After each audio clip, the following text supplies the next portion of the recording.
আমরা দেখতেছি সারাক্ষণ রেগুলার আসবে। যোগেশ তোমার চেয়ার তো দেখা যাচ্ছে না স্যার। আমি তো ডেইলি কাজ করি।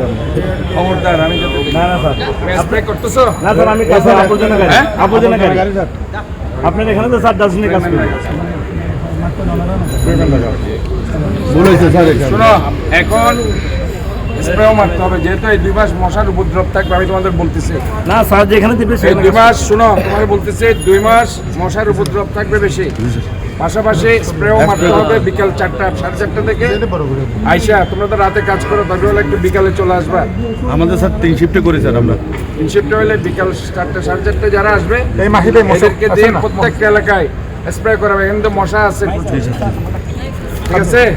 ভাগবতী মেতরানি, কমলা মেতরানি চলে যান, ভাগবতী চলে যান। কমলা, শান্তি মেতরানি, উমা মেতরানি, 3 কমলা, শান্তি, উমা, এই 3 জন আছে ঠিক মতো। কোথায় করেন কাজ?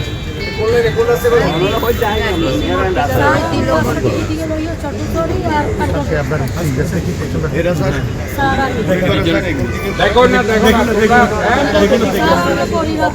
শান্তি। আমরা অবশ্যই জনগণের সেবক হিসাবে জনগণের কাছে আমরা আসতে চাই, তাদেরকে আমরা সেবা দিই।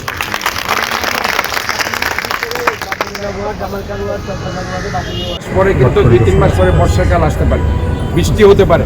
কাজে এখন থেকে নালা নর্দমা পরিষ্কার রাখতে হবে। কারণ নালার মধ্যে চিপসের প্যাকেট, পলিথিন, প্লাস্টিক এগুলো যদি আপনারা রাখেন, এগুলো কোনো অ্যাবজর্ব হয় না।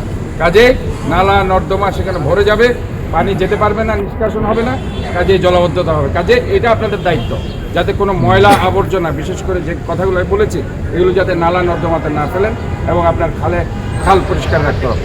আমরা খালকরণ কর্মসূচির আওতায় কিছু কর্মসূচি নিব। আমরা স্বেচ্ছাশ্রমের মাধ্যমে খালকরণ কর্মসূচি প্রতিটা ওয়ার্ডে আমরা এই কর্মসূচিগুলো আমাদের নেতৃবৃন্দ যারা আছে তাদেরকে আমরা অন্তর্ভুক্ত করার চিন্তা ভাবনা করছি।